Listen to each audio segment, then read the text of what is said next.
नमस्कार दोस्तों, आपका स्वागत है हमारे चैनल मोटिवेशनल बुद्धा। दोस्तों, प्राचीन समय की बात है। हिमालय के एक छोटे से गांव में एक प्रसिद्ध गुरु आनंद स्वरूप जी अपने आश्रम में तपस्वियों और शिष्यों को ध्यान और आत्मज्ञान की शिक्षा दिया करते थे। उनका एक ही उपदेश था, मन को खाली करना सीखो, तभी सच्ची शांति मिलेगी। उनके शिष्य इस बात को समझने का प्रयास करते, लेकिन अधिकतर इसे केवल सुनकर ही भूल जाते थे। उनके शिष्यों में एक था अर्जुन, जो बहुत महत्वाकांक्षी और जिज्ञासु था। वह हर बात को गहराई से समझने की कोशिश करता, लेकिन मन की शांति उसे कभी नहीं मिलती। अर्जुन हमेशा परेशान रहता। गुरुजी कहते हैं, मन को खाली करना सीखो, पर यह कैसे संभव है? मन तो हमेशा विचारों से भरा रहता है। एक दिन अर्जुन ने गुरुजी से जाकर कहा, गुरुदेव, मैं हर दिन ध्यान करता हूं, आपके उपदेश सुनता हूं, लेकिन मेरा मन शांत नहीं होता। यह विचार और चिंताएं मुझे लगातार परेशान करती हैं। कृपया मुझे मार्गदर्शन दें। गुरुजी मुस्कुराए और बोले, अर्जुन, कल सुबह सूरज निकलने से पहले मुझसे मिलने आओ, मैं तुम्हें एक समाधान दूंगा। अगली सुबह अर्जुन जल्दी उठकर गुरुजी के पास पहुंचा। गुरुजी ने उसे बैठने का संकेत दिया और एक कप चाय बनाने लगे। उन्होंने कप को चाय से भरना शुरू किया। जब कप पूरा भर गया तो उन्होंने फिर भी चाय डालनी जारी रखी। चाय कप से बाहर छलकने लगी। अर्जुन हैरानी से देखने लगा और बोला, गुरुदेव, चाय बाहर गिर रही है, कप तो पहले ही भर चुका है। गुरुजी ने मुस्कुराते हुए कहा, अर्जुन, यही तुम्हारे मन की स्थिति है। जब तक तुम्हारा मन पुराने विचारों, चिंताओं और इच्छाओं से भरा रहेगा, तुम नई शांति और ज्ञान को कैसे पा सकोगे? मन को खाली करना सीखो, तभी उसमें कुछ मूल्यवान भर पाएगा। गुरुजी ने अर्जुन को एक विशेष साधना के लिए जंगल भेजने का निर्णय लिया। उन्होंने कहा, अर्जुन, तुम 3 दिनों तक इस जंगल में रहोगे। वहां किसी से बात नहीं करोगे और केवल अपने मन का अवलोकन करोगे। यदि तुम अपने विचारों को पहचान पाओ और उन्हें नियंत्रित कर सको, तो तुम मन को खाली करने की पहली कला सीख जाओगे। अर्जुन जंगल में चला गया। पहले दिन वह केवल अपने चारों ओर के पेड़ों, पक्षियों और नदियों की आवाज सुनता रहा, लेकिन शाम तक उसके भीतर विचारों का तूफान उठ खड़ा हुआ। उसे अपने घर की चिंता होने लगी, अपने भविष्य की योजनाओं की बातें याद आने लगीं। उसने सोचा, मैं क्यों यहां जंगल में समय बर्बाद कर रहा हूं? मेरा जीवन महत्वपूर्ण है, मुझे बड़े काम करने हैं। दूसरे दिन अर्जुन ने ध्यान करने की कोशिश की, लेकिन उसका मन बीते हुए दुखद पलों और भविष्य की अनिश्चितताओं में उलझा रहा। उसे महसूस हुआ कि उसका मन उसके नियंत्रण में नहीं है, बल्कि विचारों का एक अस्थिर सागर है। तीसरे दिन वह निराश होकर आश्रम लौटा। उसने गुरुजी से कहा, गुरुदेव, यह असंभव है। मेरा मन विचारों से खाली ही नहीं हो सकता। जैसे ही मैं शांत बैठता हूं, यह और अधिक बेचैन हो जाता है। गुरुजी ने उसे शांत रहने का इशारा किया और एक पात्र में पानी लाकर बोले, अर्जुन, इस पानी को देखो, यह गंदा और अशांत है। अगर इसे हिलाते रहोगे तो यह कभी साफ नहीं होगा, लेकिन अगर इसे स्थिर छोड़ दो तो इसकी गंदगी नीचे बैठ जाएगी और पानी साफ हो जाएगा। अर्जुन ने पानी को ध्यान से देखा। कुछ देर बाद गंदगी नीचे बैठ गई और पानी सच में साफ हो गया। गुरुजी ने समझाया, तुम्हारा मन भी ऐसा ही है। जब तुम विचारों को नियंत्रित करने या उन्हें दबाने की कोशिश करते हो तो वे और अधिक अशांत हो जाते हैं, लेकिन यदि तुम अपने विचारों को सिर्फ देखने की कला सीख लो तो धीरे धीरे वे शांत हो जाएंगे और मन खाली होने लगेगा।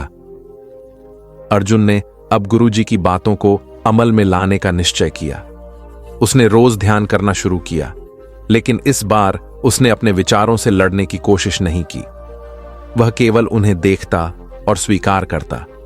धीरे धीरे उसने महसूस किया कि विचार खुद ही कमजोर पड़ने लगे। गुरुजी ने उसे सिखाया कि मन को खाली करना केवल विचारों से मुक्त होना नहीं है, बल्कि इसे नई ऊर्जा, नई संभावनाओं और शांति के लिए खोलना है। जब मन खाली होता है, तभी सच्चा आनंद, सृजन और ज्ञान हमारे भीतर प्रवाहित हो सकता है। कुछ महीनों बाद अर्जुन के परिवार में एक बड़ी समस्या खड़ी हो गई। उनके व्यापार में भारी घाटा हो गया और परिवार संकट में आ गया। अर्जुन के भाई बहन बहुत चिंतित थे। और लगातार भविष्य की अनिश्चितता पर चर्चा करते रहते थे। लेकिन अर्जुन अब शांत था। उसने अपने परिवार से कहा, हमारी स्थिति बदल सकती है। हमें इस समय घबराने के बजाय धैर्य रखना होगा और सही निर्णय लेना होगा। अर्जुन की शांति और सकारात्मक दृष्टिकोण ने पूरे परिवार को प्रेरित किया। उन्होंने मिलकर मेहनत की और कुछ ही महीनों में अपनी स्थिति को सुधार लिया। अर्जुन ने अपने अनुभव से सीखा कि जब मन खाली और शांत होता है, तब जीवन की सबसे कठिन चुनौतियों का सामना भी आसानी से किया जा सकता है। कुछ वर्षों बाद अर्जुन खुद एक गुरु बन गया। उसने अपने शिष्यों को वही सिखाया जो उसने गुरु आनंद स्वरूप जी से सीखा था। वह कहता, मन को खाली करना सीखो, यह जीवन का सबसे बड़ा उपहार है। जब मन खाली होता है तो तुम भगवान से जुड़ सकते हो। तुम्हारी आत्मा के भीतर वही दिव्यता जागृत होती है जो सृष्टि की मूल ऊर्जा है। इस कहानी से हमें यह समझ में आता है कि मन को खाली करना कठिन है, लेकिन असंभव नहीं। जब हम अपने विचारों को केवल देखते हैं और उन्हें जाने देते हैं, तो धीरे धीरे मन शांत और निर्मल हो जाता है। तभी हम सच्ची शांति और आनंद का अनुभव कर सकते हैं। आज हम सभी यहाँ एक अत्यंत महत्वपूर्ण विषय पर चर्चा करने के लिए एकत्र हुए हैं। मन को खाली करना सीखो। इस भागती दौड़ती दुनिया में जहां हर व्यक्ति अपने लक्ष्यों की प्राप्ति में व्यस्त है, हमारा मन अक्सर विचारों और भावनाओं के भार से भारी हो जाता है। इस स्थिति में व्यक्ति न तो अपने जीवन का आनंद ले पाता है और न ही अपने आसपास के लोगों के साथ सार्थक संबंध बना पाता है। इसलिए मन को खाली करने की कला को सीखना हमारे जीवन के लिए अत्यंत आवश्यक है। मन को खाली करने का अर्थ है अपने भीतर के तनाव, उलझे हुए विचार और अशांति को दूर कर एक शांत और स्पष्ट चित्त प्राप्त करना। लेकिन यह कैसे संभव हो? इसका उत्तर हमें कुछ व्यावहारिक तरीकों और आध्यात्मिक विधानों में मिलता है। सबसे पहला कदम है अपने विचारों को समझना और स्वीकार करना। जब तक हम अपने विचारों से अनजान रहते हैं, तब तक उन्हें नियंत्रित करना कठिन होता है। प्रतिदिन थोड़ा समय निकालकर ध्यान लगाना, अपनी सांसों की प्रक्रिया पर ध्यान केंद्रित करना और अपने भीतर के शोर को शांत करना इस प्रक्रिया का मुख्य हिस्सा है। ध्यान के माध्यम से हम अपने विचारों का विसर्जन करते हैं और अपने मन को एक खाली कागज की तरह स्वच्छ और स्पष्ट बना पाते हैं। दूसरा महत्वपूर्ण तत्व है क्षमा और त्याग का भाव। व्यक्ति तभी अपने मन को शांत और खाली कर सकता है जब वह बीते हुए समय के दुख, दर्द और दूसरों के प्रति अपनी नफरत और गुस्सा छोड़ दे। क्षमा करना और भूल जाना केवल दूसरे व्यक्ति के लिए नहीं, बल्कि स्वयं के मन की शांति के लिए भी आवश्यक है। तीसरा और अंतिम तत्व है अनित्यता का ज्ञान। हमें समझना होगा कि संसार के सारे सुख दुख स्थिर नहीं है, सब कुछ बदलता है और यही प्रकृति का नियम है। जब हम इस सत्य को अपनाते हैं, तब हम छोटी छोटी बातों को लेकर अपना मन भारी नहीं करते। यह समझना भी आवश्यक है कि मन को खाली करने का अर्थ यह नहीं है कि हम सोचना या कार्य करना छोड़ दें। इसका अर्थ है अपने मन में इतना स्थान बनाना कि नए विचार और अनुभव उसमें स्थान पा सकें। जब हम अपने मन को खाली करते हैं, तभी हम स्वयं को नए अवसरों और संभावनाओं के लिए खुला छोड़ते हैं।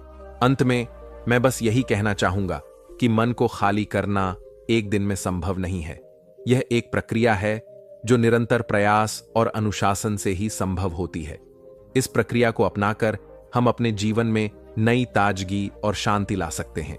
तो आइए मिलकर संकल्प लें कि हम अपने मन को खाली करने की कला सीखेंगे और एक सुखी और समृद्ध जीवन की ओर अग्रसर होंगे। चलिए अब हम आपको एक कहानी के माध्यम से समझते हैं कि मन को कैसे खाली करें। तो ज्यादा समय ना लेते हुए कहानी शुरू करते हैं। बहुत समय पहले हिमालय की शांत वादियों में बसे एक छोटे से गांव में एक युवक रहता था जिसका नाम आर्यन था। आर्यन बचपन से ही जिज्ञासु और संवेदनशील स्वभाव का था। उसका हृदय हमेशा दूसरों की पीड़ा देखकर द्रवित हो जाता था, लेकिन एक अनकही बेचैनी उसके मन को हमेशा घेरे रहती थी। जीवन का असली अर्थ क्या है? क्यों कुछ लोग सुखी होते हैं और कुछ लोग दुखी? गांव के निकट एक बौद्ध मठ था जहां भिक्षु ध्यान और प्रार्थना में लीन रहते थे। आर्यन अक्सर मठ के पास जाकर उन्हें देखता और सोचता कि क्या उनके पास उसके प्रश्नों का उत्तर होगा। एक दिन उसने साहस जुटाया और मठ के मुख्य भिक्षु आचार्य सुमेध से मिलने गया। आचार्य सुमेध एक वृद्ध और करुणामय व्यक्ति थे। उनकी आंखों में असीम शांति झलकती थी। आर्यन ने उनसे विनम्रता से पूछा, गुरुदेव, मैं जीवन के उद्देश्य को समझना चाहता हूं, कृपया मुझे मार्गदर्शन दें। आचार्य सुमेध मुस्कुराए और बोले, आर्यन, जीवन का अर्थ केवल शब्दों में नहीं समझाया जा सकता। इसके लिए अनुभव आवश्यक है। यदि तुम वास्तव में जानना चाहते हो तो तुम मठ में रहकर कुछ समय हमारे साथ सीख सकते हो। आर्यन ने सहर्ष स्वीकृति दी और मठ में रहने लगा। वहां का जीवन सरल और अनुशासित था। भिक्षु हर सुबह ध्यान करते, दिन में अध्ययन करते और गांव वालों की सेवा करते। आर्यन ने इन सब में भाग लिया, लेकिन उसके मन के प्रश्न अब भी बने रहे। एक दिन आचार्य सुमेध ने आर्यन को बुलाया और कहा, आर्यन, यदि तुम अपने प्रश्नों का उत्तर खोजना चाहते हो तो तुम्हें एक यात्रा पर जाना होगा। यह यात्रा तुम्हारे भीतर छिपे सत्य को प्रकट करेगी। आचार्य ने उसे 3 शिक्षाएं दी। 1. किसी की पीड़ा को समझने के लिए उसे सुनो। 2. हर कठिनाई के पीछे एक शिक्षा छिपी होती है। 3. सच्चा सुख दूसरों को सुखी करने में है। इन शिक्षाओं को लेकर आर्यन ने अपनी यात्रा शुरू की। वह पहले एक ऐसे गांव पहुंचा जहां सूखा पड़ा था। लोग भूख और प्यास से पीड़ित थे। आर्यन ने वहां लोगों की मदद करने का निश्चय किया। उसने मठ में सीखे अपने कौशल का उपयोग करते हुए एक कुआं खोदने में मदद की। जब पानी निकला तो गांव वालों की खुशी देखने लायक थी। उन्होंने आर्यन को धन्यवाद दिया, लेकिन आर्यन ने महसूस किया कि असली खुशी उनके चेहरों पर मुस्कान लाने में थी। यह पहली शिक्षा का अनुभव था, किसी की पीड़ा को समझने और उसकी सहायता करने का महत्व। इसके बाद आर्यन एक जंगल से होकर गुजरा। वहां उसे एक घायल हिरण मिला जो एक शिकारी के तीर से घायल हो गया था। आर्यन ने उसे उठा लिया और एक सुरक्षित स्थान पर ले जाकर उसकी देखभाल की। कई दिनों तक उसकी सेवा करने के बाद वह हिरण स्वस्थ होकर जंगल में दौड़ने लगा। इस अनुभव ने आर्यन को दूसरी शिक्षा दी, कठिनाइयों से घबराना नहीं चाहिए, क्योंकि वे हमें सहनशीलता और करुणा सिखाती हैं। अपनी यात्रा के अंतिम चरण में आर्यन एक बड़े नगर पहुंचा, जहां धनवान और निर्धन दोनों तरह के लोग रहते थे। उसने देखा कि धनवान लोग अपनी संपत्ति में खोए हुए थे और सच्ची खुशी से वंचित थे, जबकि निर्धन लोग छोटी छोटी चीजों में भी खुश रहते थे। आर्यन ने नगर में एक सामुदायिक भोजनालय शुरू किया, जहां सभी लोग एक साथ भोजन कर सकते थे। उसने देखा कि जब लोग साथ बैठकर भोजन करते थे तो उनके बीच का भेदभाव मिट जाता था। इसने उसे तीसरी शिक्षा सिखाई, सच्चा सुख दूसरों को सुखी करने में है। कुछ महीनों बाद आर्यन मठ वापस लौटा। वह अब पूरी तरह बदल चुका था। उसकी आंखों में वही शांति और करुणा थी जो आचार्य सुमेध की आंखों में थी। उसने आचार्य के चरणों में प्रणाम किया और कहा, गुरुदेव, अब मैं समझ गया हूं कि जीवन का अर्थ केवल अपने लिए जीने में नहीं, बल्कि दूसरों के लिए जीने में है। आचार्य सुमेध मुस्कुराए और बोले, आर्यन, तुमने सच्चे अर्थों में जीवन को समझ लिया है। यही बौद्ध धर्म का मर्म है, करुणा, सेवा और आत्मिक शांति। आर्यन ने मठ में ही रहने का निश्चय किया और दूसरों को वही शिक्षाएं देने लगा जो उसने सीखी थीं। उसकी यात्रा ने उसे न केवल जीवन का अर्थ सिखाया, बल्कि उसे एक ऐसा मार्गदर्शक बना दिया जो दूसरों को भी सही राह दिखा सके। इस प्रकार आर्यन का जीवन एक उदाहरण बन गया कि कैसे करुणा और सेवा के माध्यम से न केवल अपने जीवन को, बल्कि दूसरों के जीवन को भी सार्थक बनाया जा सकता है। आजकल की इस भागती दुनिया में हम इतने ज्यादा व्यस्त होते जा रहे हैं कि हम खुद को भूलने लगे हैं। हमारे मन में इतने विचार चलते रहते हैं कि वह हमें शांति से बैठने ही नहीं देते। जब कभी थोड़ा सा समय मिलता है हमें शांति से बैठने का, तो हमारे दिमाग में फिर से तमाम विचार आने लगते हैं और फिर हम यह भूल जाते हैं कि हम शांतिपूर्वक बैठे हैं कि नहीं। अर्थात हमारा दिमाग विचारों से इतना ज्यादा भर जाता है कि वह हमें शांति से एक जगह पर बैठने ही नहीं देता। तो आज के इस वीडियो में हम अपने मन के विचारों को साफ करके अपने दिमाग को किस तरीके से शांत रखा जाए, इसी के बारे में बात करने वाले हैं। दोस्तों, एक बार एक गुरु और एक शिष्य एक सुनसान जंगल से गुजर रहे थे। तभी शिष्य अपने गुरु से एक सवाल करता है कि गुरुजी, ऐसा क्यों होता है कि कुछ लोगों के पास कुछ भी नहीं होता, लेकिन फिर भी वह सुखी रहते हैं और आनंद में रहते हैं, और कुछ लोगों के पास सब कुछ होते हुए भी उदासी उनके चेहरे पर साफ दिखाई देती है। गुरु ने एक मुरझाए हुए फूल की तरफ इशारा करते हुए अपने शिष्य से कहा कि यह सोचने और समझने की बात है। अगर यह फूल ये सोचेगा कि मैं कल मुरझा गया था, या फिर यह सोचेगा कि मैं भविष्य में फिर से मुरझा जाऊंगा, तो यह कभी भी खुलकर पूरी तरीके से खिल नहीं पाएगा। अपने सुंदर स्वरूप में यह कभी भी वापस नहीं आ पाएगा और अपनी खुशबू इस प्रकृति में कभी भी बिखेर नहीं पाएगा। इसी प्रकार इंसान अपने अतीत की यादों में खोया रहता है, या फिर अपने भविष्य की करता रहता है, भविष्य के दुखों के बारे में सोचता रहता है, या भूत में जो उसके साथ बुरी घटनाएं घटित हुई हैं, वह उन्हीं के बारे में सोच सोच करके वह अपने भविष्य के लिए चिंतित होता रहता है। तो ऐसा मनुष्य जीवन में कभी भी सुख अनुभव नहीं कर सकता। यह समझने की बात होती है कि जीवन हमेशा वर्तमान में होता है। अतीत और भविष्य की कल्पनाएं हमेशा मनुष्य को मृत्यु की तरफ ले जाती हैं। इसलिए यह जरूरी हो जाता है कि जिस प्रकार हम अपने शरीर की देखभाल करते हैं, उसे बीमारियों से दूर रखने के लिए उसके अंदर से गंदगी भी साफ करते रहते हैं, ठीक उसी प्रकार समय समय पर हमें अपने मन और मस्तिष्क की भी गंदगी को साफ करते रहना चाहिए, उसकी धुलाई करते रहना चाहिए। इससे आपकी बुद्धि की क्षमता तो तेज होगी ही होगी, साथ ही साथ आप हमेशा आनंद में रहने का रहस्य भी जान पाएंगे। शिष्य ने सवाल किया कि गुरुदेव, इससे पहले कि हम मन और मस्तिष्क पर चर्चा शुरू करें, इससे पहले मैं यह जानना चाहता हूं कि जिन लोगों के पास सब कुछ होता है वह दुखी क्यों रहते हैं, और जिन लोगों के पास कुछ भी नहीं होता है वे अक्सर आनंद में क्यों होते हैं? यह रहस्य क्या है? इसके पीछे का कारण क्या हो सकता है? गुरु ने उत्तर दिया कि कुछ लोग जीवन में जब सब कुछ हासिल कर लेते हैं और सब कुछ हासिल कर लेने के बाद उन्हें सब चीजों की व्यर्थता का पता चल जाता है। ऐसे लोगों को अक्सर यह एहसास जकड़ लेता है कि मैंने जीवन में कुछ भी पाया, जो कुछ भी किया उससे भले ही मैंने सुख सुविधाएं हासिल कर ली हो, लेकिन मन की शांति अभी भी बहुत दूर है और अधूरी भी है, उस तक मैं पहुंच नहीं पाता। सब कुछ पाकर भी मैं अपने मन को जान नहीं पाया।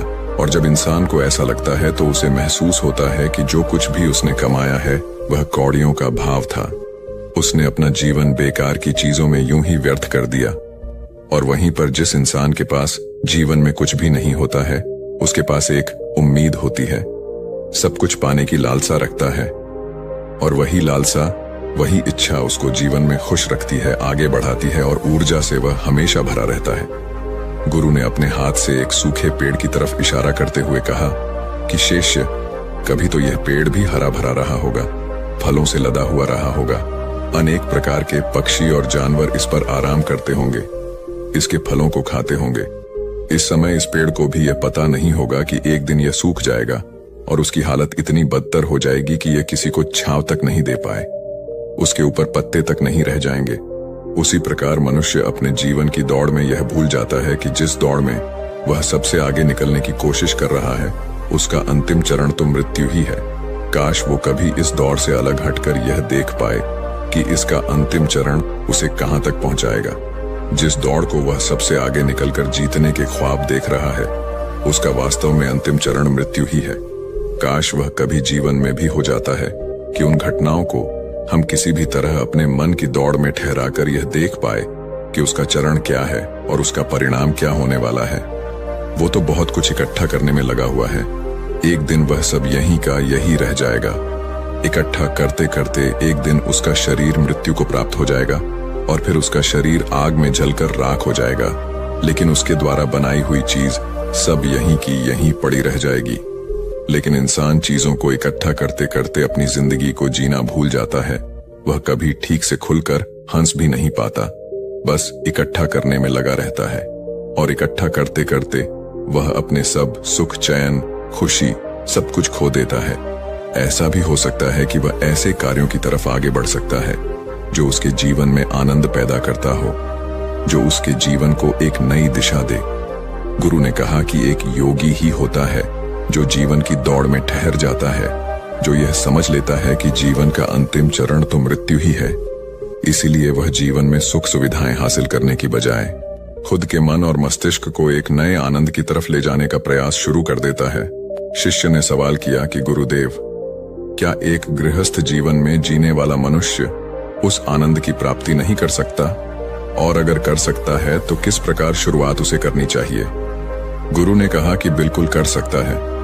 गुरु ने उत्तेजित होकर उत्तर दिया कि अगर सभी मनुष्य उस आनंद की प्राप्ति के लिए योगी बनने का निश्चय कर लें तो इससे तो प्रकृति का चलन ही रुक जाएगा। उसकी जो व्यवस्था है वह बिगड़ने लगेगी। एक सच्चा योगी अपने जीवन में खोज करता है और खोज करने के बाद वह गृहस्थ जीवन में किस प्रकार आनंद को प्राप्त किया जा सकता है वह तरीके सभी को बताता है, ताकि मनुष्य अपने गृहस्थ जीवन का पालन करते हुए उस आनंद की प्राप्ति भी कर सके। गुरु ने उस युवक को संबोधित करते हुए उत्तर दिया कि मैंने अपने जीवन में जो खोज की है उसके अनुसार मनुष्य को समय समय पर अपने मन और मस्तिष्क की सफाई करते रहना चाहिए। मनुष्य अपने शरीर पर तो ध्यान दे देता है, लेकिन अपने मन और मस्तिष्क को वह भूल जाता है। उस पर कभी वह ध्यान ही नहीं देता और उसी वजह से मन और मस्तिष्क उसके बूढ़े होते चले जाते हैं। उसमें जवानी रह ही नहीं जाती, और जब उनमें जवानी नहीं रह जाती तो वे नयापन और ताजगी नहीं रह जाती, जिसकी वजह से एक इंसान उदासी से भर जाता है। मन और मस्तिष्क की गंदगी क्या होती है? पहले मैं तुम्हें यह बताता हूं। हर मनुष्य के जीवन में कुछ ऐसी घटनाएं घटती हैं जिनका उसके मन और मस्तिष्क पर बहुत ही गहरा असर डालती है। वह जीवन पर्यंत उन घटनाओं को भुला भी नहीं पाता, और वही घटनाएं उसके मन में पूरी तरह से पक्की बैठ जाती हैं, जो उसके मन में गांठ बना लेती हैं। और भविष्य में जब भी वह कोई काम करता है तो यह घटनाएं उसको प्रभावित करती हैं। उसके विचारों को, उसके निर्णय को पूरी तरह से यह घटनाएं बदल कर रख देती हैं। ऐसे मनुष्य की दृष्टि भी भ्रमित हो जाती है। वह सत्य स्वरूप को देख ही नहीं पाता। वह उन चीजों को उन घटनाओं से जोड़कर भ्रमित तरीके से देखता रहता है।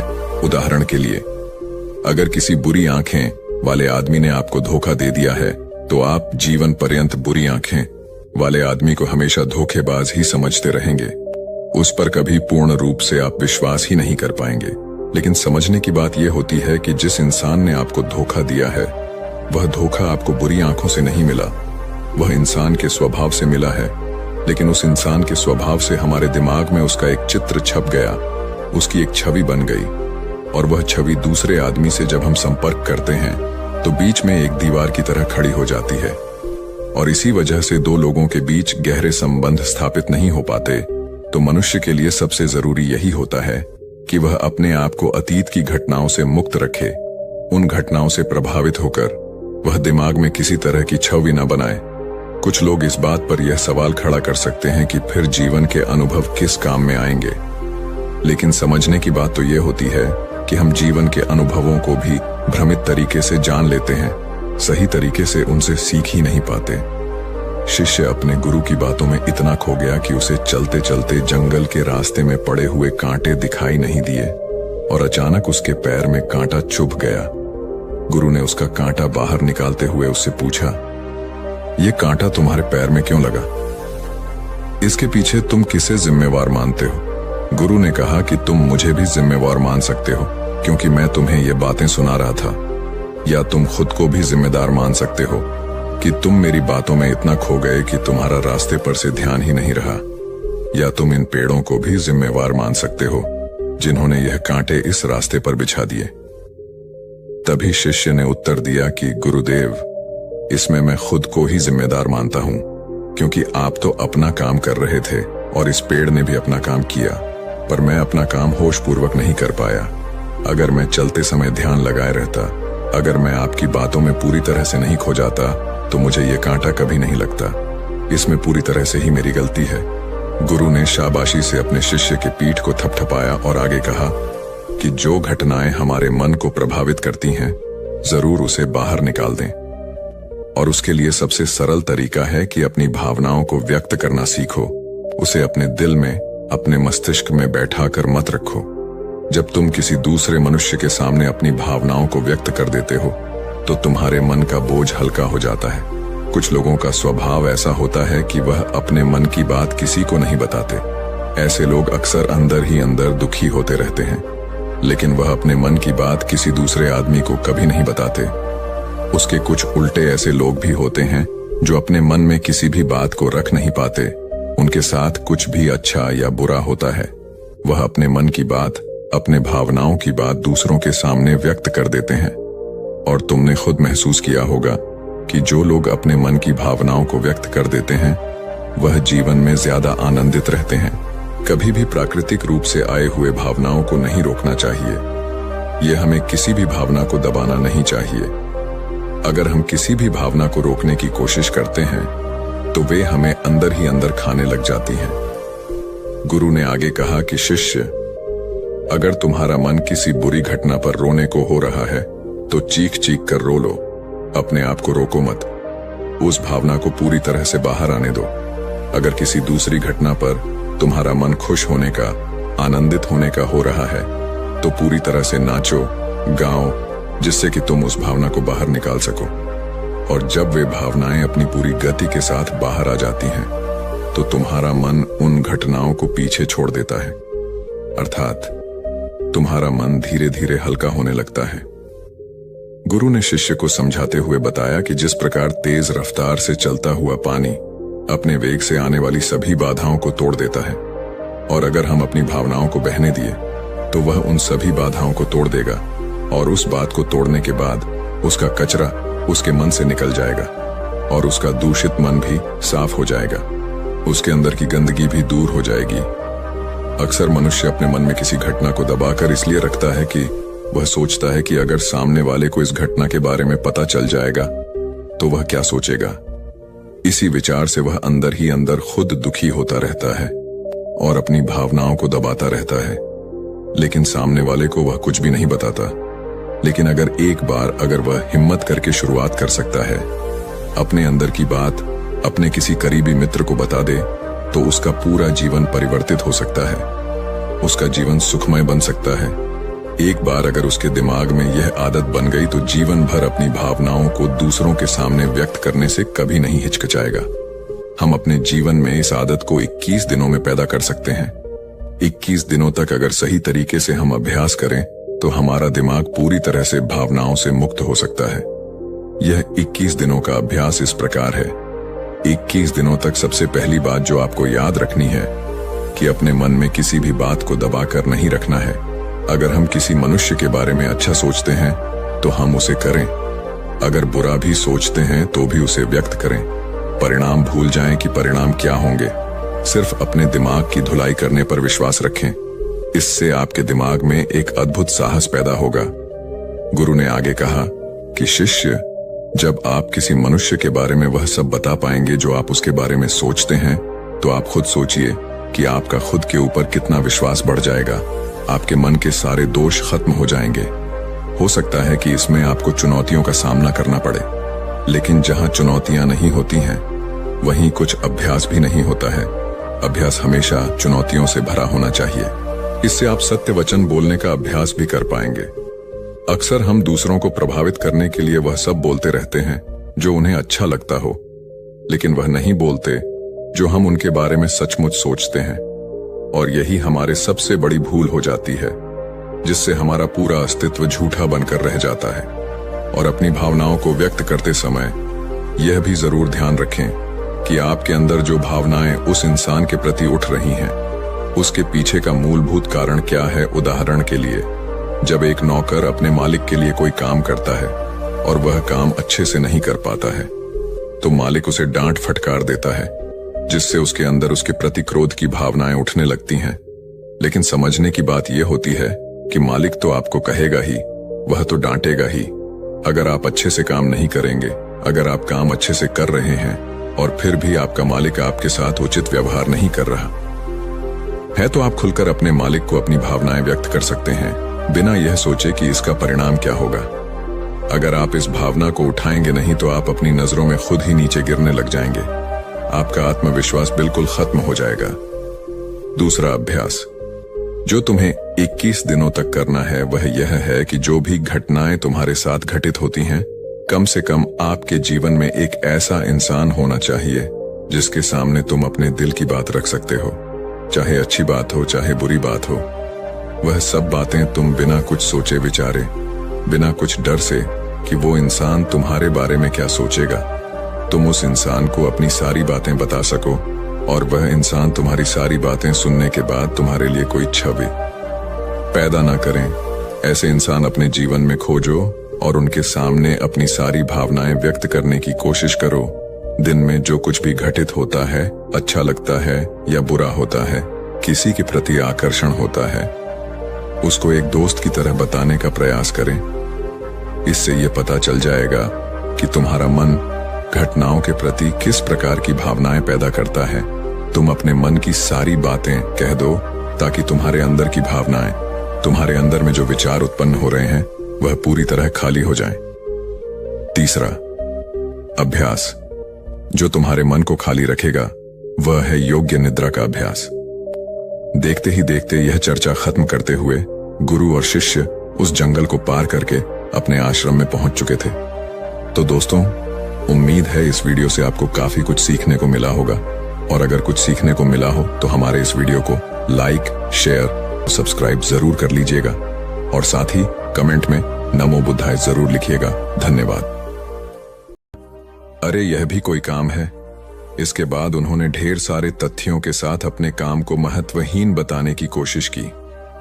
उन्होंने यह भी कहा कि इस समय जो काम मेरे जिम्मे है उसके आधार पर दूसरे संस्थान में नौकरी भी नहीं मिलेगी। इस बात को मुकेश के रिपोर्टिंग मैनेजर मिस्टर कुमार को बताया गया। वह सुलझे हुए इंसान है। उन्होंने तरीके से मुकेश को समझाया कि उनका काम कैसे महत्वपूर्ण है। मिस्टर कुमार ने उनसे पूछा, मुकेश पहले अपने काम के बारे में बताइए। मुकेश ने कहा, मेरा काम यह देखना है कि हमारी कंपनी के प्रोडक्ट में कहां कहां गड़बड़ी है, उसे कैसे दूर किया जा सकता था, आगे ऐसा क्या किया जाए जिससे पुरानी खामियां फिर से सामने नहीं आए। मुकेश की बात खत्म होते ही मिस्टर कुमार ने कहा, यह जानकर अच्छा लगा कि आपको अपने काम की अच्छी समझ है। जैसा आपने कहा है उसके अनुसार आपका काम प्रोडक्ट को कैसे बेहतर बनाया जाए और उसके निर्माण के दौरान की खामियों को दूर करने से जुड़ा है। मुकेश ने हाँ में सर हिलाया। इसके बाद मिस्टर कुमार ने पूछा, जब प्रोडक्ट को लेकर इतनी बड़ी ही जिम्मेदारी कंपनी ने आपको दी है, तब आप अपने काम को महत्वहीन क्यों समझते हैं? एक आम धारणा है कि जो लोग प्रोडक्ट के निर्माण से सीधे जुड़े हैं वही मेनस्ट्रीम में काम करते हैं, लेकिन हर काम मेनस्ट्रीम का होता है। अगर ऐसा नहीं होता तो कंपनी आपके ऊपर खर्च नहीं करती। कंपनी को पता है कि आपके काम का परिणाम प्रोडक्ट पर दिखेगा। इसलिए इस बात को मन से निकालिए कि आप जो काम कर रहे हैं उसकी पूछ नहीं है। ध्यान से देखेंगे तो लगेगा कि आपका काम ही सबसे महत्वपूर्ण है, एकता और समझदारी। ऊंचे आकाश में सफेद कबूतरों की एक टोली उड़कर जा रही थी। बहुत दूर जाना था उन्हें, लंबा रास्ता था। सुबह से उड़ते उड़ते थकान होने लगी थी। सूरज तेजी से चमक रहा था। कबूतरों को भूख लगने लगी थी। तभी उन्होंने देखा कि नीचे जमीन पर चावल के बहुत से दाने पड़े थे। कबूतरों ने एक दूसरे से कहा, चलो भाई, थोड़ी देर रुककर कुछ खा लिया जाए, फिर आगे जाएंगे। एक बुजुर्ग कबूतर ने चारों ओर देखा। वहां दूर दूर तक कोई घर या मनुष्य दिखाई नहीं दे रहा था। फिर चावल के ये दाने यहां कहां से आए? बुजुर्ग कबूतर ने बाकी कबूतरों को समझाया, मुझे लगता है कि यहां कुछ गड़बड़ है, तुम लोग नीचे मत उतरो। लेकिन किसी ने भी उसकी बात नहीं सुनी। सभी कबूतर तेजी से उतरे, दाना चुगने लगे। इतने बढ़िया दाने बहुत दिनों के बाद खाने को मिले थे। वे बहुत खुश थे। जब सभी ने भरपेट खा लिया तो बोले, चलो भाई, अब आगे चला जाए। लेकिन यह क्या? जब उन्होंने उड़ने की कोशिश की तो उड़ ही नहीं पाए। दोनों के साथ साथ वहां एक चिड़ीमार का जाल भी था जिसमें उनके पांव फंस गए थे। उन्हें अपनी गलती पर पछतावा हुआ। बूढ़ा कबूतर पेड़ पर बैठकर सब देख रहा था। उसने जब अपने साथियों को मुसीबत में देखा तो फौरन उड़ा और चारों ओर देखा। दूर उसे चिड़ीमार आता दिखाई दिया। वह फौरन लौटा और अपने साथियों को बताया। सब वहां से निकलने का उपाय सोचने लगे। तब बूढ़े कबूतर ने कहा, दोस्तों, एकता में बड़ी शक्ति होती है। सब एक साथ उड़ड होगे तो जाल तुम्हें रोक नहीं पाएगा। उसने गिना, 1 2 3। उड़ो। सारे कबूतरों ने एक साथ जोर लगाया और जाल उनके साथ उठने लगा। जब तक चिड़ीमार वहां पहुंचा तब तक जाल काफी ऊपर उठ चुका था। वह देखता ही रह गया और कबूतर जाल लेकर उड़ गए। बूढ़ा कबूतर सबसे आगे उड़ रहा था। काफी देर उड़ने के बाद वे नीचे उतरे। वहां कबूतरों के दोस्त चूहे रहते थे। चूहों ने अपने तेज दांतों से जाल काट दिया। इस तरह बूढ़े कबूतर की समझदारी और साथ मिलकर काम करने से सभी कबूतर बच गए। एक शहर में एक बहुत अमीर व्यक्ति रहता था। उसका नाम तो था धनीमल, लेकिन था वह बेहद कंजूस।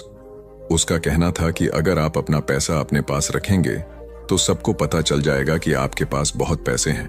फिर चोर डाकू आपके पीछे पड़ जाएंगे और सारा पैसा रात को आकर गड्ढे में देख लेता था कि उसका सोना वहां है या नहीं। उसे विश्वास था कि कोई भी चोर इस जगह के बारे में नहीं जान पाएगा, लेकिन ऐसा नहीं हुआ। धीरे धीरे पूरे शहर में यह चर्चा होने लगी कि धनीमल रात में शहर के बाहर जाकर कुछ करता है। एक रात जब उसने गड्ढा खोद कर देखा तो सोना वहां से गायब था। उसे गहरा सदमा लगा और वह चीख कर रोने लगा। उसके रोने की आवाज सुनकर बहुत से लोग वहां आ गए। धनीमल रो रो कर अपना दुख बताने लगा। तब उसके एक पड़ोसी से उसे कहा, धनीमल, तुम एक भारी पत्थर इस गड्ढे में रख दो और समझ लो कि वही तुम्हारा सोना है। यह सुनकर धनीमल को बहुत गुस्सा आया। तुम मेरे सोने को पत्थर जैसे बता रहे हो। वह बोला, देखो धनीमल, वह सोना तुम कभी इस्तेमाल तो करते नहीं थे। एक पत्थर की तरह यहां उसे दबा कर रख दिया था, तो फिर यहां सोना हो या पत्थर क्या फर्क पड़ जाता है। उसका पड़ोसी बोला, बात तो ठीक ही थी। धनीमल ने बहुमूल्य सोने को पत्थर के समान मूल्यहीन बना दिया था। उसके बाद धनीमल ने मेहनत करके फिर पैसे कमाए, लेकिन अब वह कंजूस नहीं रहा था। अपने पैसे को वह अपने ऊपर और दूसरे लोगों की सहायता के लिए खर्च करता था। अंधी का बेटा। एक औरत थी जो अंधी थी, जिसके कारण उसके बेटे को स्कूल में बच्चे चिढ़ाते थे कि अंधी का बेटा आ गया। हर बात पर उसे ये शब्द सुनने को मिलता था कि अंधी का बेटा, इसलिए वो अपनी माँ से चिढ़ता था। उसे कहीं भी अपने साथ लेकर जाने में हिचकता था, उसे नापसंद करता था। उसकी माँ ने उसे पढ़ाया और उसे इस लायक बना दिया कि वो अपने पैरों पर खड़ा हो सके। लेकिन जब वो बड़ा आदमी बन गया तो अपनी माँ को छोड़ अलग रहने लगा। एक दिन एक बूढ़ी औरत उसके घर आई और गार्ड से बोली, मुझे तुम्हारे साहब से मिलना है। जब गार्ड ने अपने मालिक से बोल तो मालिक ने कहा कि बोल दो मैं अभी घर पर नहीं हूं। गार्ड ने जब बुढ़िया से बोला कि वो अभी नहीं है तो वो वहां से चली गई। थोड़ी देर बाद जब लड़का अपनी कार से ऑफिस के लिए जा रहा होता है तो देखता है कि सामने बहुत भीड़ लगी है, और जानने के लिए कि वहां क्यों भीड़ लगी है वह वहां गया तो देखा उसकी माँ वहां मरी पड़ी थी। उसने देखा कि उसकी मुट्ठी में कुछ है। उसने जब मुट्ठी खोली तो देखा कि एक लेटर जिसमें यह लिखा था कि बेटा, जब तू छोटा था तो खेलते वक्त तेरी आंख में सरिया धंस गई थी और तू आंधा हो गया था, तो मैंने तुम्हें अपनी आंखें दे दी थी। इतना पढ़कर लड़का जोर जोर से रोने लगा। उसकी माँ उसके पास नहीं आ सकती थी। दोस्तों, वक्त रहते ही लोगों की वैल्यू करना सीखो। माँ बाप का कर्ज हम कभी नहीं चुका सकते। हमारी प्यास का अंदाज भी अलग है दोस्तों। कभी समंदर को ठुकरा देते हैं तो कभी आंसू तक पी जाते हैं। जीवन साथी सबसे अजीज होता है। कॉलेज में हैप्पी मैरिड लाइफ पर एक कार्यक्रम हो रहा था, जिसमें कुछ शादीशुदा जोड़े हिस्सा ले रहे थे। जिस समय प्रोफेसर मंच पर आए, उन्होंने नोट किया कि सभी पति पत्नी शादी पर जोक कर हंस रहे थे। ये देखकर प्रोफेसर ने कहा कि चलो पहले एक गेम खेलते हैं, उसके बाद अपने विषय पर बातें करेंगे। सभी खुश हो गए और कहा, कौन सा गेम? प्रोफेसर ने एक मैरिड लड़की को खड़ा किया और कहा कि तुम ब्लैक बोर्ड पे ऐसे 25-30 लोगों के नाम लिखो जो तुम्हें सबसे अधिक प्यारे हों।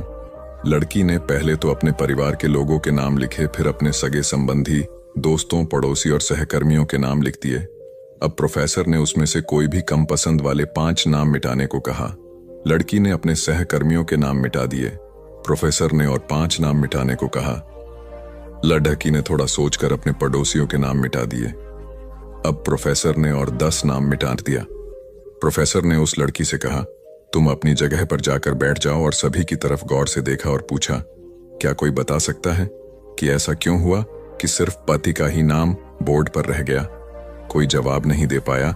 सभी मुंह लटकाकर बैठे थे। प्रोफेसर ने फिर उस लड़की को खड़ा किया और कहा, ऐसा क्यों? जिसने तुम्हें जन्म दिया और पाल पोस कर इतना बड़ा किया, उनका नाम तुमने मिटा दिया।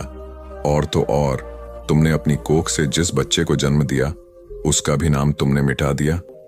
लड़की ने जवाब दिया कि अब मम्मी पापा बूढ़े हो चुके हैं। कुछ साल के बाद वो मुझे और इस दुनिया को छोड़ के चले जाएंगे। मेरा बेटा जब बड़ा हो जाएगा तो जरूरी नहीं कि वो शादी के बाद मेरे साथ ही रहे। लेकिन मेरे पति जब तक मेरी जान में जान है तब तक मेरा आधा शरीर बन के मेरा साथ निभाएंगे, इसलिए मेरे लिए सबसे अजीज मेरे पति हैं।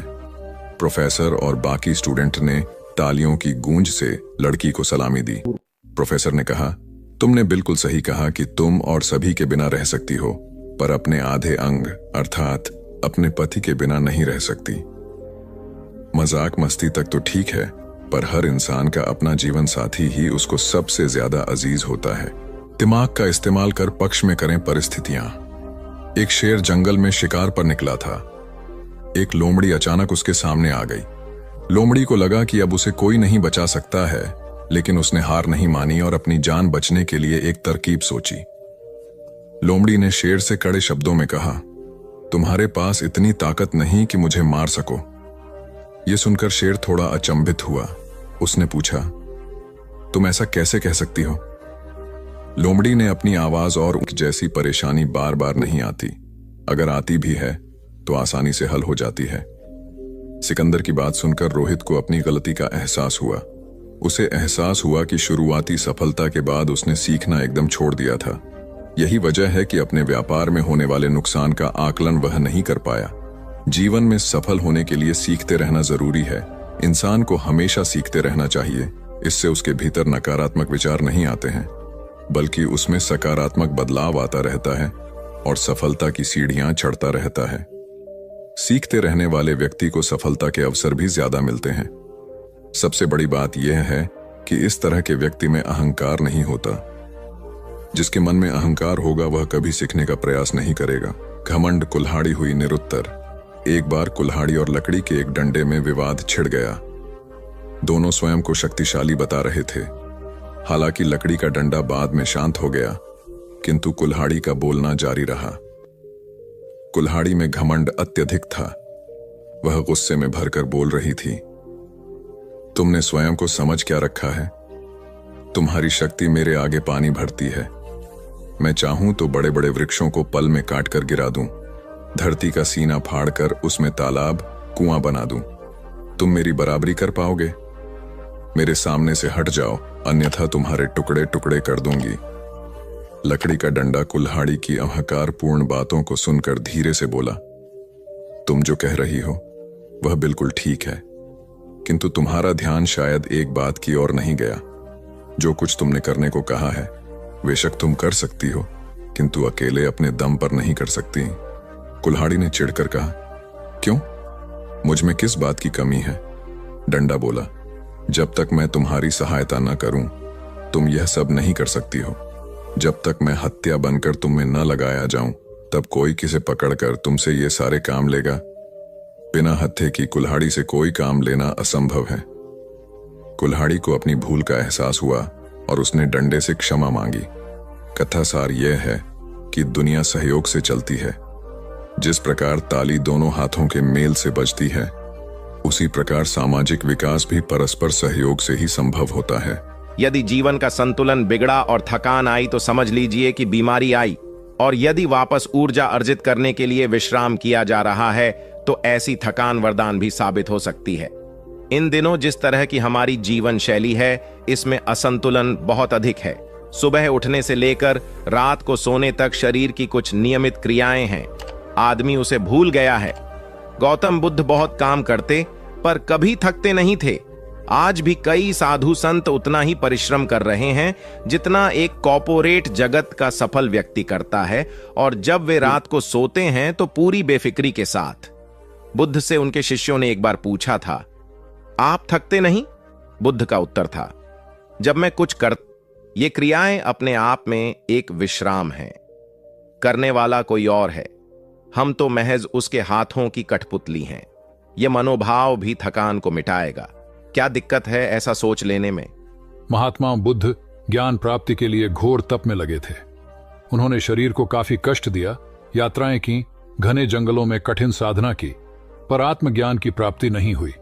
निराश हो बुद्ध सोचने लगे, मैंने अभी तक कुछ भी प्राप्त नहीं किया, अब आगे क्या कर पाऊंगा? निराशा, अविश्वास के इन नकारात्मक भावों ने उन्हें क्षुब्ध कर दिया। कुछ ही क्षणों के बाद उन्हें प्यास लगी। वे थोड़ी दूर स्थित एक झील तक पहुंचे। वहां उन्होंने एक दृश्य देखा कि एक नही सी गिलहरी के 2 बच्चे झील में डूब गए। पहले तो वह गिलहरी जड़वत बैठी रही, फिर कुछ देर बाद उठकर झील के पास गई, अपना सारा शरीर झील के पानी में भिगोया और फिर बाहर आकर पानी झाड़ने लगी।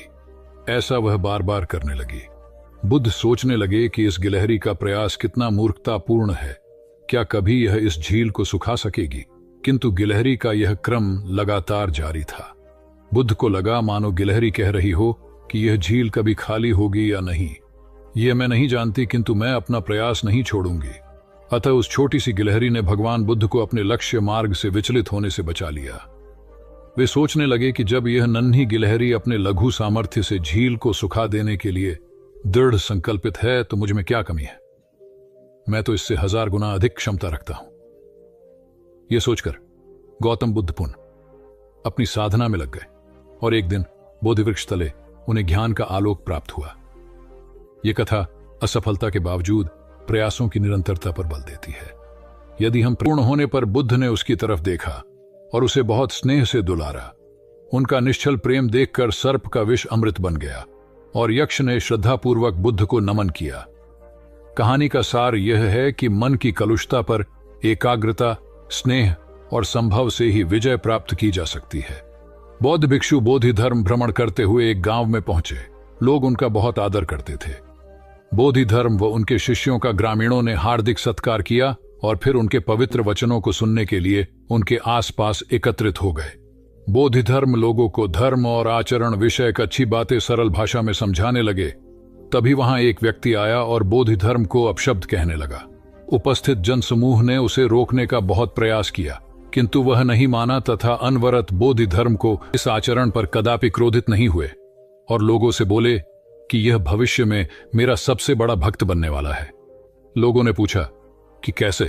बोधि धर्म ने उत्तर दिया, कोई कुम्हार के यहां घड़ा लेने जाता है तो घड़े को बजाकर देखा जाता है कि वह फूटा हुआ तो नहीं है। जब 1-2 रुपए के घड़े को कोई इतनी परख कर सकता है तो भला जिसे गुरु मानना है उसे 10-20 गालियां दिए बगैर कैसे पहचानेगा? पहले वह परीक्षा लेगा कि गुरु में धैर्य, आक्रोश व समता भाव कितना है। यह जानने के बाद ही तो वह गुरु को स्वीकारेगा। इसलिए यह व्यक्ति मुझे निरर्थक ही अपशब्द नहीं कह रहा है और आगे चलकर वास्तव में वह व्यक्ति बोधि धर्म का सबसे बड़ा भक्त बना।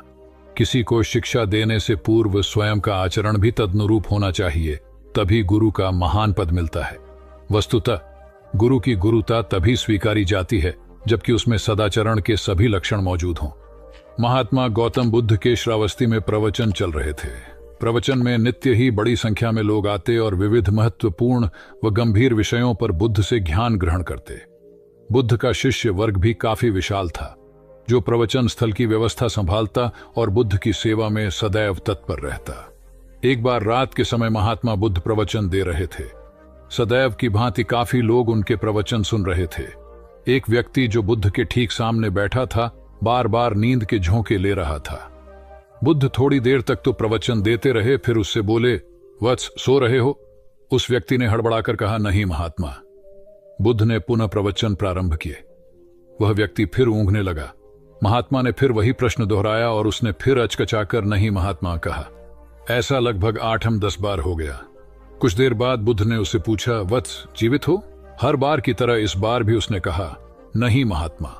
यह सुनकर उपस्थित श्रोताओं में हंसी की लहर दौड़ गई और वह व्यक्ति पूर्णतः चैतन्य हो गया। तब बुद्ध गंभीर होकर बोले, वत्स, निद्रा में तुम्हारे मुख से सही उत्तर मिल ही गया। जो निद्रा में है वह मृतक समान ही है। महात्मा बुद्ध का संकेत था कि गुरु से ज्ञान ग्रहण करते वक्त सजगता अत्यंत आवश्यक है। गाफिल रहने की स्थिति में ज्ञान की प्राप्ति पूर्ण नहीं होती और अधकचरा ज्ञान सदैव खतरनाक साबित होता है।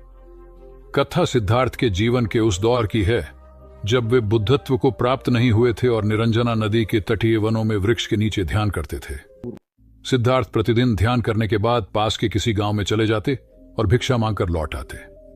कुछ दिनों के बाद उन्होंने भिक्षाटन पर जाना बंद कर दिया, क्योंकि एक गांव के प्रधान की छोटी बेटी सुजाता उनके लिए नित्य भोजन लाने लगी। सिद्धार्थ को वह बड़े स्नेह से भोजन कराती थी। कुछ दिनों बाद उसी गांव का एक चरवाहा भी सिद्धार्थ से प्रभावित होकर उनके पास आने लगा। उसका नाम स्वस्थि था। एक दिन स्वस्थि से सिद्धार्थ बातें कर रहे थे कि सुजाता भोजन लेकर आई। जैसे ही सिद्धार्थ ने भोजन करना शुरू किया, उन्होंने बातचीत बंद कर दी। जितनी देर तक वे भोजन करते रहे, बिल्कुल चुप रहे और वहां सन्नाटा छाया रहा। स्वस्ति को हैरानी हुई।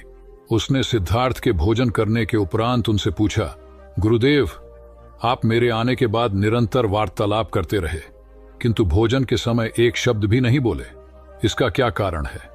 सिद्धार्थ बोले, भोजन का निर्माण बड़ी कठिनाई से होता है।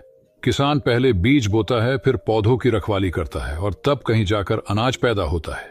फिर घर की महिलाएं उसे बड़े जतन से खाने योग्य बनाती हैं। इतनी कठिनाई से तैयार भोजन का पूरा आनंद तभी संभव है जब हम पूर्णतः मौन हों। भोजन के दौरान मैं मौन रहकर उसका पूरा स्वाद लेता हूं। वस्तुतः शांति से किया गया भोजन न केवल शारीरिक भूख को तृप्त करता है, बल्कि मानसिक आनंद और सात्विक ऊर्जा भी देता है। सम्राट अशोक संपूर्ण भारत को अपने राज्य में मिलाना चाहते थे, पर कलिंग के युद्ध में हुए रक्तपात को देखकर उन्हें अत्यधिक दुख पहुंचा। उनकी महत्वाकांक्षा ने जो तबाही मचाई थी, उसे देखकर उन्हें खुद पर ग्लानि हुई। उन्होंने देखा कि लोग दर्द से कराह रहे थे। यह सब विनाश केवल उनकी महत्वाकांक्षा से हुआ था। यह सब देखकर अशोक के मन में विनाश का पथ छोड़कर नेकी के रास्ते पर चलने का विचार जगा।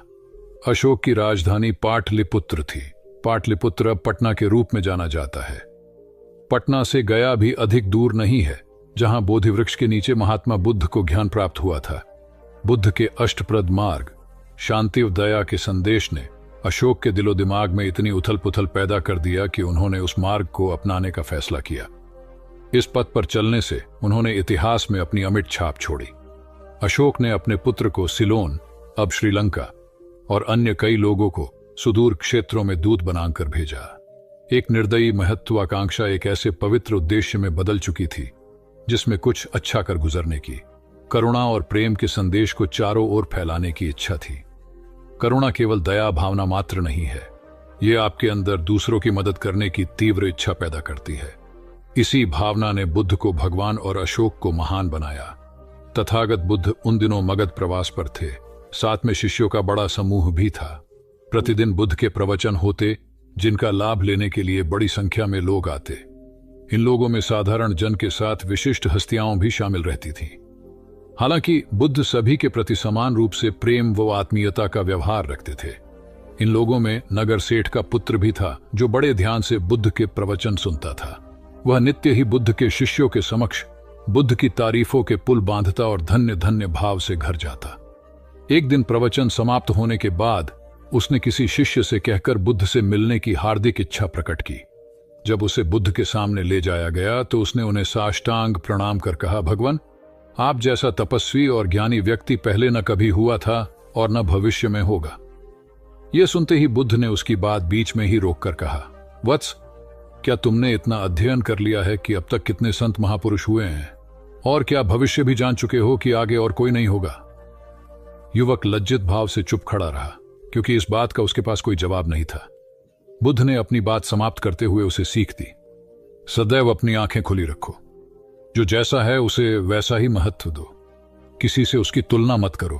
कथा का सार यह है कि किसी भी क्षेत्र के अधिकारी विद्वान की स्वतंत्र रूप से प्रशंसा करना उचित है, किंतु सर्वश्रेष्ठ बताना अनुचित, क्योंकि श्रेष्ठता को व्यक्ति, समय व स्थान की सीमाओं में नहीं बांधा जा सकता। आनंद भगवान बुद्ध के प्रमुख व प्रिय शिष्य थे। उनके स्वभाव में उदारता, स्नेह व सहिष्णुता जैसे गुण शामिल थे। वे सभी के प्रति समान व्यवहार करते थे। उनकी दृष्टि में कोई छोटा या बड़ा नहीं था। एक बार आनंद कहीं जा रहे थे। रास्ते में उन्हें बड़े जोर की प्यास लगी। आसपास देखा तो निकट ही कुआं दिखाई दिया। वे वहां पहुंचे। कुएं से एक लड़की पानी भर रही थी। आनंद ने उसके पास जाकर कहा, बहन, मैं बड़ी दूर से आ रहा हूं, मुझे बहुत जोर से प्यास लगी है, कृपा कर पानी पिला दो। उनकी बात सुनते ही लड़की कांप उठी, क्योंकि वह अछूत जाति की थी। वह जानती थी कि किसी ऊंची जाति के व्यक्ति को पानी पिलाना उसके अधिकार क्षेत्र से बाहर है। वह निगाह नीची कर चुपचाप खड़ी रही। आनंद ने प्यास से व्याकुल होकर फिर कहा, बहन, तुमने सुना नहीं, प्यास के मारे मेरे प्राण निकले जा रहे हैं, मुझे पानी पिला दो। लड़की भयवश कुछ नहीं बोल पाई। जब आनंद ने बड़े स्नेह से उससे पानी न पिलाने का कारण पूछा तो वह बोली, मैं निम्न जाति की कन्या हूं, आपको पानी कैसे पिला सकती हूं? उसकी बात सुनकर आनंद ने कहा, बहन, मैंने तुमसे पानी मांगा है, जाति तो नहीं पूछी। आनंद की उदारता ने उस कन्या का भय दूर कर दिया और उन्हें पानी पिलाकर वह धन्य हो गई। कथा का सार यह है कि ईश्वर की दृष्टि सम होने के कारण उसने सभी मनुष्यों को समान शरीर, बुद्धि और भावना से नवाजा है। अपने सृष्टिकर्ता के विरुद्ध जाकर मानव मानव में भेद करना सर्वथा अनुचित है। एक बार भगवान बुद्ध अपने शिष्यों के साथ पाटलिपुत्र पहुंचे। सभी लोग एक विहार में रुके। भोजन के बाद बुद्ध ने आनंद से अगले दिन से प्रवचन आरंभ करने को कहा। अगले दिन बुद्ध का प्रवचन सुनने बड़ी संख्या में लोग उपस्थित थे।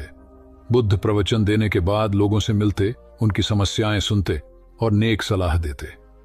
एक दिन प्रवचन के समय बुद्ध के शिष्य आनंद ने उनसे पूछा, भंते, आपके सामने हजारों लोग बैठे हैं, बताइए कि इनमें सबसे सुखी कौन है? बुद्ध ने एक विहंगम दृष्टि भीड़ पर डालते हुए कहा, वह देखो, सबसे पीछे एक दुबला पतला फटे वस्त्र पहने जो आदमी बैठा है, वह सर्वाधिक सुखी है। आनंद सहमत नहीं हुआ। वह बोला, यह कैसे संभव है? वह तो बहुत दयनीय जान पड़ता है।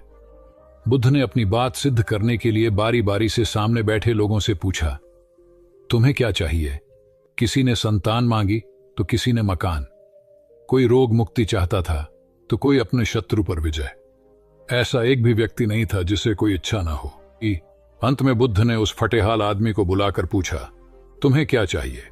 उसने हाथ जोड़कर जवाब दिया, कुछ नहीं, यदि ईश्वर को मुझे कुछ देना ही है तो बस इतना कर दें कि मेरे अंदर कभी कोई चाह पैदा ना हो।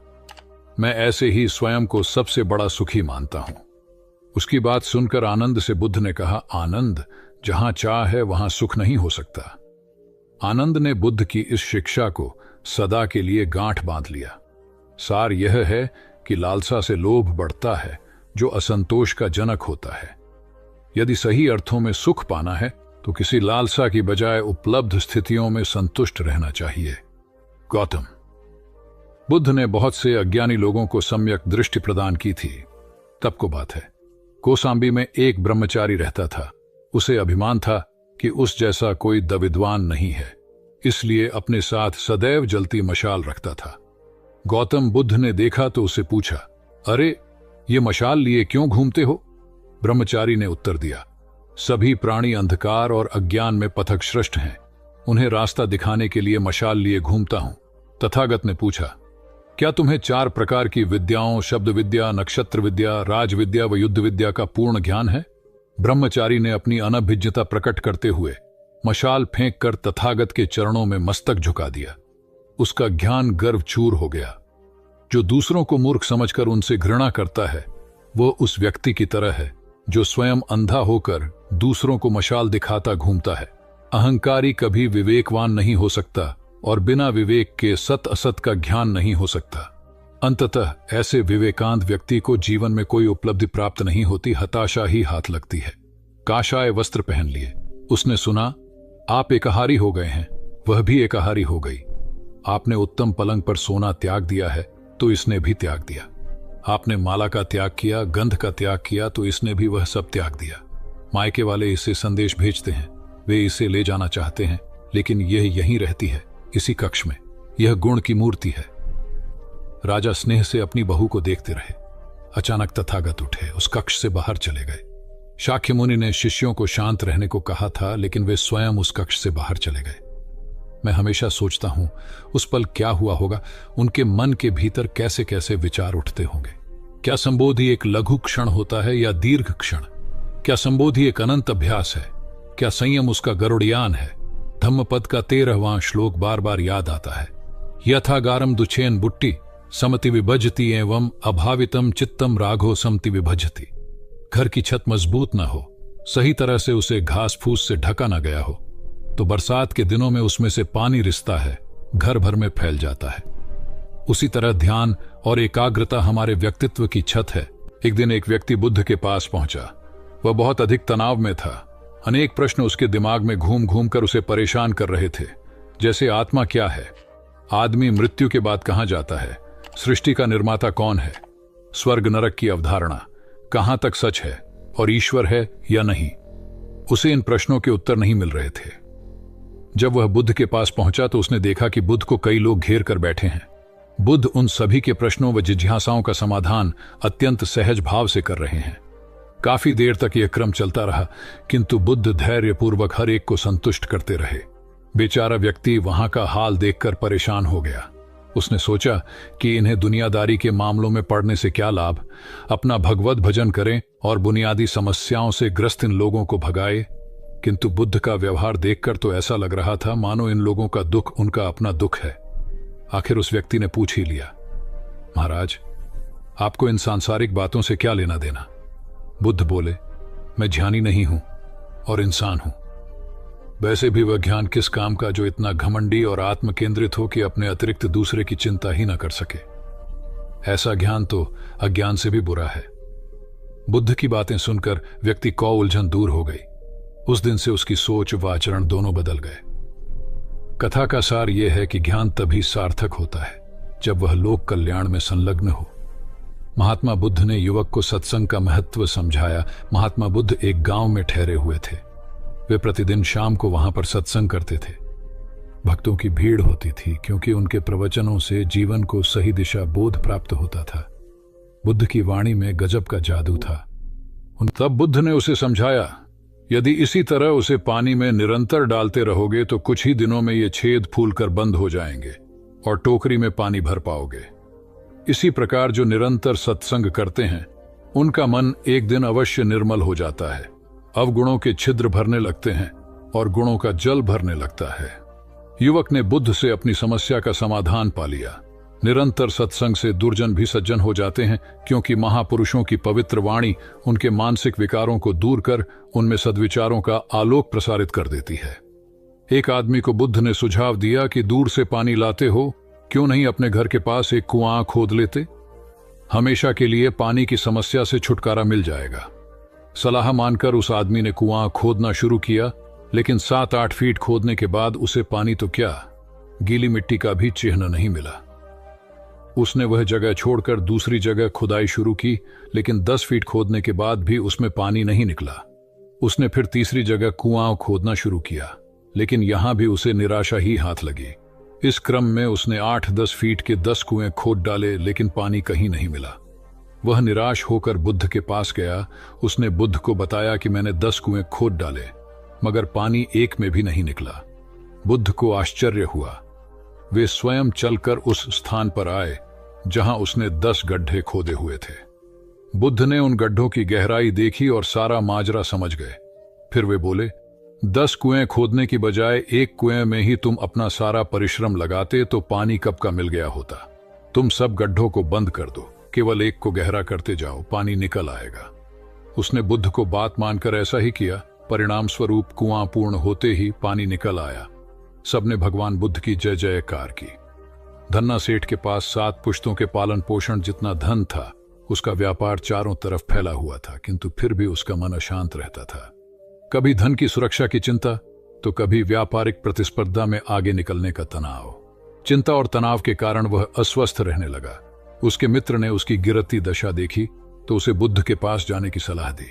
सेठ बुद्ध के पास पहुंचा और अपनी समस्या बताई। बुद्ध ने उसे सांत्वना देते हुए कहा, तुम घबराओ मत, तुम्हारा कष्ट अवश्य दूर होगा। बस तुम यहां कुछ दिन रहकर प्रभु का ध्यान किया करो। बुद्ध के कहे अनुसार सेठ ने रोज ध्यान करना शुरू कर दिया, किंतु सेठ का मन ध्यान में नहीं लगा। वह जैसे ही ध्यान करने बैठता, उसका मन फिर अपनी दुनिया में चला जाता। उसने बुद्ध को यह बात बताई, किंतु बुद्ध ने कोई उपाय नहीं बताया। थोड़ी देर बाद जब सेठ बुद्ध के साथ वन में सायंकालीन भ्रमण कर रहा था, तो उसके पैर में एक कांटा चुभ गया। वह दर्द के मारे कराहने लगा। बुद्ध ने कहा, बेहतर होगा कि तुम जी कड़ाकर कांटे को निकाल दो, तब इस दर्द से मुक्ति मिल जाएगी। सेठ ने मन कड़ाकर कांटा निकाल दिया। उसे चैन मिल गया। तब बुद्ध ने उसे समझाया, ऐसे ही लोभ, मोह, क्रोध, घमंड व द्वेष के कांटे तुम्हारे मन में गड़े हैं। जब तक अपने मन की संकल्प शक्ति से उन्हें नहीं निकालोगे, अशांत ही रहोगे। सेठ का अज्ञान बुद्ध के इन शब्दों से दूर हो गया और उसने निर्मल हृदय की राह पकड़ ली। अपनी कुप्रवृत्तियों से मुक्ति के लिए संकल्पबद्धता अनिवार्य है। जब तक व्यक्ति दृढ़ निश्चय न कर ले, वह अपनी गलत आदतों से मुक्त नहीं हो सकता। बुद्ध की शिक्षा से गांव का उद्धार हुआ। एक युवक ने बुद्ध से आकर कहा, मेरा गांव अशिक्षित है। मैं अपने परिवार से झगड़कर थोड़ा बहुत पढ़ पाया हूं। आगे और पढ़ना चाहता हूं, किंतु सभी रोक रहे हैं। घर के लोग सोचते हैं कि खेती में खूब पैसा है और उसके लिए किसी शिक्षा की आवश्यकता नहीं है। यही सोच गांव वालों की भी है। कृपया आप मेरे गांव चलकर वहां शिक्षा का प्रसार करवाइए। बुद्ध युवक की बात मानकर गांव आ गए। धर्मभीरू ग्रामीणों ने बुद्ध का सत्कार किया और रोज उनके प्रवचन सुनने आने लगे। बुद्ध जब भी शिक्षा का महत्व बताते, ग्रामीण विरोधी मत रखते। एक दिन एक महिला अपने 5 साल के बच्चे के लिए पूछने लगी कि उसे किस उम्र से शिक्षा दिलवाए। तब बुद्ध ने समझाया कि तुम्हें तो 5 वर्ष पूर्व उसकी शिक्षा शुरू कर देनी थी। उसे क्या खाना है, क्या नहीं, कैसे क्या बोलना है आदि बातें शुरू से सिखाओगी, तभी तो वह अपना उचित ख्याल रख सकेगा। बुद्ध की यह बात महिला सहित सभी ग्रामीणों को समझ में आ गई। उन्होंने अपने बच्चों को विद्यालय भेजना शुरू किया। यह समय वर्षा का था। युवक ने लोगों को जल संग्रहण की तकनीक बताई। अधिकांश ने उपहास किया, किंतु युवक अपना काम करता रहा। बुद्ध का सहयोग प्राप्त था, इसलिए किसी ने उसका खुलकर विरोध नहीं किया। जब गर्मी में भीषण जल संकट के कारण फसलें सूखने लगीं, तो युवक ने कुएं खुदवाए, जिनमें जल संग्रहण की तकनीक के कारण खूब पानी निकला। ग्रामीण अब शिक्षा का महत्व समझ चुके थे। धीरे धीरे संपूर्ण गांव शिक्षित हो गया। ज्ञान हर उम्र में अर्जित किया जा सकता है। यही ज्ञान हमें जीवन में आने वाली समस्याओं के समाधान की राह सुझाता है। एक गांव में 2 भाई रहते थे जो अपनी शैतानियों के लिए कुख्यात थे। उन्हें दूसरों को परेशान करने में बड़ा आनंद आता था। वे हर समय किसी न किसी को परेशान करने में लगे रहते थे। गांव के लोगों के साथ साथ उनके माता पिता भी उनकी ऐसी हरकतों के कारण बहुत दुखी थे। जब गांव का कोई व्यक्ति उनके माता पिता के पास उनकी शिकायत लेकर आता, तो वे दोनों को बहुत समझाते, किंतु दोनों भाइयों के कानों पर जूं तक नहीं रेंगती। एक दिन उनकी मां गांव में आए हुए महात्मा बुद्ध के पास गई और अपने बच्चों में किसी भी तरह ईश्वर का भय भर देने का आग्रह किया, ताकि वे लोग शैतानी से बाज आए। महात्मा बुद्ध ने मां से दोनों को एक एक करके उनके पास भेजने को कहा। मां ने अपने पहले लड़के को महात्मा बुद्ध के पास भेजा। वह जाकर महात्मा बुद्ध के पास बैठ गया। महात्मा बुद्ध ने उससे पूछा, ईश्वर कहाँ है? लड़के की कुछ समझ में नहीं आया और उसने कोई उत्तर नहीं दिया। तब महात्मा बुद्ध ने दोबारा यही सवाल कड़क कर पूछा, तो डर के मारे लड़का वहां से तेजी से भागा और भागते हुए अपने भाई के पास जा पहुंचा तथा बोला, भाई, तुम्हें पता है ईश्वर खो गया है और सब लोग इसके लिए हमें ही जिम्मेदार समझ रहे हैं। छोटा भाई भी इतना बड़ा आरोप सुनकर डर गया और उस दिन से दोनों ने शैतानी करना छोड़ दिया। कथा का सार यह है कि जब सीधे मार्ग से सुधार की राह न मिले तो टेढ़े मार्ग का सहारा लेना ही सर्वथा उचित है। सेठ ने बुद्ध से जाना सच्चा संपन्न होना। एक सेठ निसंतान था। अपार संपत्ति का मालिक होने के बावजूद सेठ का लोभ बरकरार था। संतान न होने का दुख उसे बहुत था और इस कारण वह न जाने कितने फकीर, बाबा और पंडितों के दर पर माथा टेक चुका था, किंतु नतीजा शून्य रहा। एक बार सेठ के नगर में बुद्ध का आगमन हुआ। सेठ ने उनकी बहुत ख्याति सुनी तो अगले ही दिन उनसे मिलने पहुंचा। बुद्ध को अपनी निसंतानता के विषय में बताया तो उन्होंने सेठ के सिर पर हाथ रखकर हार्दिक आशीर्वाद दिया। संयोग की बात कि कुछ ही समय बाद सेठ को संतान सुख प्राप्त हो गया। वह बुद्ध के प्रति आभार भाव से भर उठा। सोचने लगा कि बुद्ध के प्रति उपकार कैसे जताए। विचार करने के उपरांत उसने एक बक्से में बेशकीमती हीरे जवाहरात रखे और बुद्ध के पास पहुंचा। बुद्ध को प्रणाम निवेदित कर सेठ बोला, महाराज, आपकी कृपा से मुझे संतान का मुख देखने को मिला। मैं आपके लिए कुछ करना चाहता हूं, सो यह तुच्छ भेंट लाया हूं। बुद्ध ने हीरे जवाहरात देखते ही अस्वीकार कर दिए। उन्होंने कहा, मेरे लिए धन व्यर्थ है, इसे तुम ही रखो। जब सेठ अधिक आग्रही हुआ तो बुद्ध बोले, मैं निर्धनों से दान नहीं लेता। आश्चर्यचकित सेठ ने कहा, पर मैं तो निर्धन नहीं हूं, अपार धन संपत्ति मेरे पास है। मेरी तिजोरियां सोने चांदी गहनों व जवाहरातों से भरी हुई हैं। रात दिन परिश्रम कर मैं इस संपत्ति को दिन दूनी रात चौगुनी कर रहा हूं, फिर मैं निर्धन कैसे हूं? तब बुद्ध ने समझाया, इसका आशय यह है कि तुम अपनी वर्तमान संपत्ति से तृप्त नहीं हो, और अतृप्त व्यक्ति निर्धन ही तो होता है, क्योंकि सच्चा संपन्न तो वह है जो तृप्त हो। बुद्ध की बातों ने सेठ की आंखें खोल दी। संतोष सबसे बड़ा धन और संतोषी सर्वाधिक धनी होता है, क्योंकि इच्छाओं का अंत निर्लिप्तता की परम सुखमय अवस्था को लाता है। एक बार गौतम बुद्ध से अभय राजकुमार ने प्रश्न किया कि क्या श्रमण गौतम कभी कठोर वचन कहते हैं। उसने सोच रखा था कि नहीं कहने पर वह बताएगा कि एक बार उन्होंने देवदत्त को नरकगामी कहा था, और यदि हां कहे तो उसने पूछा, जा सकता है कि जब आप कठोर शब्दों का प्रयोग करने से स्वयं को रोक नहीं पाते, तब दूसरों को ऐसा उपदेश कैसे देते हैं। बुद्ध ने अभय के प्रश्न का आशय जान लिया। उन्होंने कहा, इसका उत्तर न तो हां में दिया जा सकता है और न नहीं में। अभय की गोद में उस समय एक छोटा बालक था। उसकी ओर इशारा करते हुए बुद्ध ने पूछा, राजकुमार, यदि दाई के अनजाने में यह बालक अपने मुख में काठ का टुकड़ा डाल ले, तब तुम क्या करोगे। मैं उसे निकालने का प्रयास करूंगा। यदि वह आसानी से न निकल सकता हो तो बाएं हाथ से उसका सिर पकड़कर दाहिने हाथ की उंगली को टेढ़ा करके उसे निकालूंगा। यदि खून निकलने लगे तो भी मेरा यही प्रयास रहेगा कि वह काठ का टुकड़ा किसी न किसी तरह बाहर निकल आए। ऐसा क्यों? इसलिए कि भंते इसके प्रति मेरे मन में अनुकंपा है। राजकुमार, ठीक इसी तरह तथागत जिस वचन के बारे में जानते हैं कि यह मिथ्या या अनर्थकारी है और उससे दूसरों के हृदय को ठेस पहुंचती है, तब उसका वे कभी उच्चारण नहीं करते। पर इसी तरह जो वचन उन्हें सत्य और हितकारी प्रतीत होते हैं तथा दूसरों को प्रिय लगते हैं, उनका वे सदैव उच्चारण करते हैं। इसका कारण यही है कि तथागत के मन में सभी प्राणियों के प्रति अनुकंपा है। भगवान बुद्ध देव और मनुष्यों के शास्ता थे, परंतु सबसे पहले वह मनुष्य थे।